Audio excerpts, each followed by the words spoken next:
अहो असं काय बोलताय स्वामी तुम्ही? आम्ही सुतकात पूजा केली असती तर आम्हाला पाप लागलं असतं. कोण म्हणते असं? आणि मुळात सुतकात पूजा का करत नाही हे माहितीये? आम्ही पूर्वीपासून हेच करत आलोय.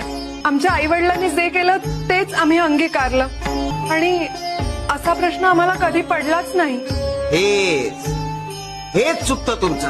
आणि काय रे, हे सुतक नेमकं असतं काय? आणि सुतकात पूजा का करत नाही हे जाणून घेतलंय का कधी?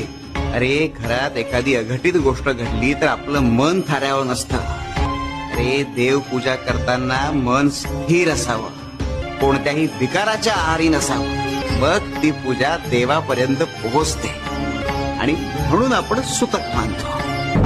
आणि कोणतीही प्रथा आणि परंपरा ही माणसाच्या जीवापेक्षा मोठी नसते. काय कळलं का? हो स्वामी.